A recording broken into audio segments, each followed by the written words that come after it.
Hello students, welcome back to G&R Institute of Management Technology Blends है। I am Preeti.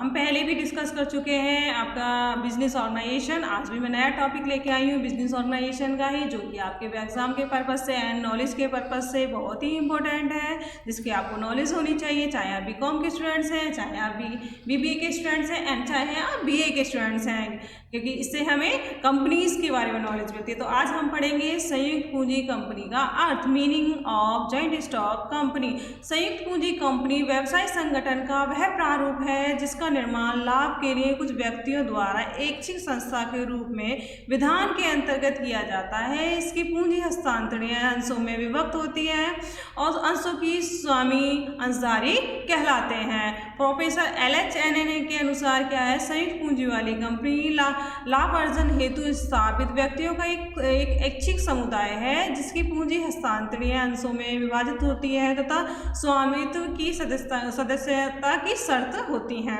The joint stock company is an association of the person in an organisation possessing a separate legal entity, perpetual succession with a unique name and a common seal. The capital of the company is divided in the shares which are transferable and it also has a limited liability. According to LHNN, joint stock company is a voluntary association of the individual for profit having a capital divided into transferability shares, the ownership of which is the condition of membership. देखिए क्या होता है, joint stock company क्या है। Joint stock company एक व्यवसायिक संगठन का एक ऐसा प्रारूप होता है जिसका निर्माण किसी विधान बोलते हैं कि किसी अधिनियम के अधीन, जैसे कंपनी है तो कंपनी कौन से अधिनियम के, जिसका निर्माण कंपनी अधिनियम 2013 के अधीन किया गया होगा। इससे पहले जो हमारा कंपनी अधिनियम था वो 1956 था, अब जो करंट में है वो 1913 है। कोई भी ऐसी संस्था जिसका निर्माण किसी अधिनियम के अधिनियम में बोले तो 2013 के अंतर्गत किया गया हो, उसकी क्या होती है, उसकी एक लिमिटेड लायबिलिटीज होती है, उसकी पूंजी का हिस्सा विभक्त करते हैं हम, और किसके लिए बनाई जाती है, वो लाभ उपार्जन करने हेतु जो व्यक्तियों का जो समूह होता है वो क्या कहलाती है, हमारी जॉइंट स्टॉक कंपनी कहलाती है। आगे हम पढ़ेंगे इसके विशेषताएं। संयुक्त स्कंद कंपनी के लक्षण, essentials of the joint stock company. देखो ये कंपनी क्या है, फर्स्ट आता है इसका अधिनियम द्वारा निर्मित कृत्रिम व्यक्ति, artificial person created by the law. Joint stock company होती है, मैंने आपको भी बताया था कि ये क्या होता है, अधिनियम कौन सा है, 2013 के द्वारा जो निर्मित होती है, और ये क्या होती है, कृत्रिम व्यक्ति होती है, आर्टिफिशियल पर्सन होती है। इट मीन जो कंपनी होती है, कंपनी एक आर्टिफिशियल पर्सन होता है, क्योंकि हम कोई भी कंपनी में किसी पे भी हम वाद करते हैं या कोई केस डालते हैं तो उस कंपनी के नाम से करते हैं, तो वो बाय लॉ क्या होती है, एक क्रिएट पर्सन होता है, ठीक है ना, कैसा आर्टिफिशियल पर्सन होता है। नेक्स्ट है, सेकंड आता है हमारा अविच्छिन्न उत्तराधिकार, परसेप्चुअल सक्सेशंस, मतलब जो कंपनी होती है, जो कंपनी हमारी किसी अधिनियम द्वारा रजिस्टर्ड होती है, तो उसमें क्या होता है, उसमें किसी भी व्यक्ति के, उसके कंपनी के जो सदस्य होते हैं उन सदस्यों का उस पर कंपनी पर आने और जाने का कोई इफेक्ट नहीं पड़ता। किसी भी कोई कंपनी का कोई सदस्य अंशधारी है, अगर उसकी मृत्यु हो जाती है, वो लायबिलिटी इंश्योरेंस हो जाता है, तो इससे कंपनी का कोई फर्क नहीं पड़ता है। वो कैसी होती है, अविच्छिन्न उत्तराधिकार होता है। नेक्स्ट है हमारा सीमित दायित्व, लिमिटेड लायबिलिटी। कंपनी जो होती है उसका जो राइट होते हैं वो उसके द्वारा, उसके सदस्य द्वारा पेड अप जो कैपिटल होती है उसकी अंश कैपिटल तक ही सीमित होती है, जितना उसके सदस्य ने उसमें अपने शेयर में पेड अप किया है वहीं तक उसकी सीमित होती है। पर्सनल एसेट से कोई मतलब नहीं होता है इसमें। नेक्स्ट आता है हमारा पृथक वैधानिक अस्तित्व, सेपरेट लीगल एंटिटी। जो कंपनी है, कंपनी और सदस्य का क्या होता है, एक अलग सेपरेट वो होता है। कंपनी जो होती है उसका एक अपना अस्तित्व होता है, वैधानिक अस्तित्व होता है, उसके सदस्यों से उसका कोई भी मतलब नहीं होता है, तो इसलिए इसे क्या बोलते हैं, कृत्रिम व्यक्ति बोलते हैं। नेक्स्ट है सार मुद्रा का प्रयोग, use of the common seal.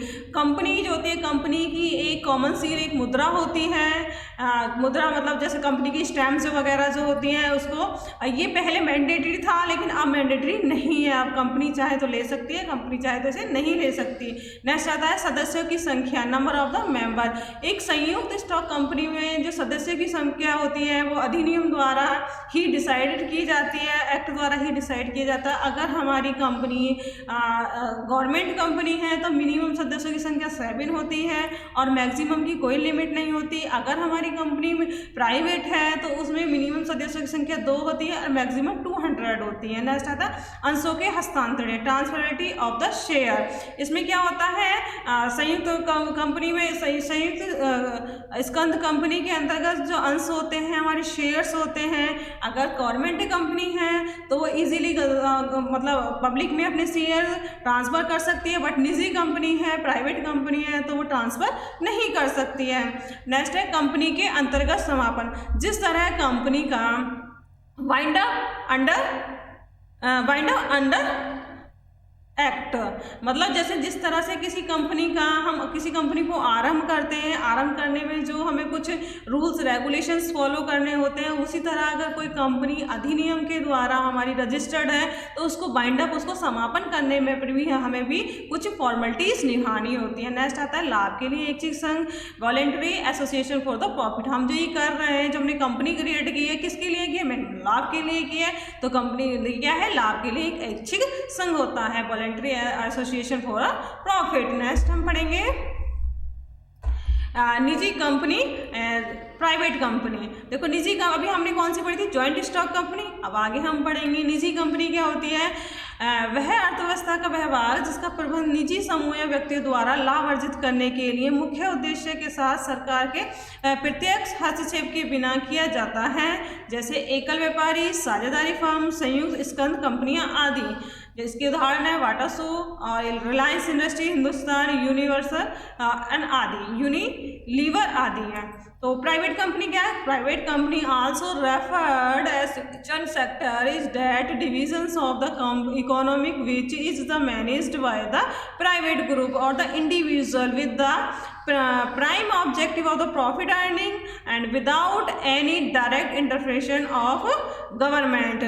ठीक है, तो इसके हमारे कौन कौन से होते हैं, इसके 4 एग्जाम्पल हैं हमारे पास में। कौन कौन से, sole traders, partnership firms and joint stock companies.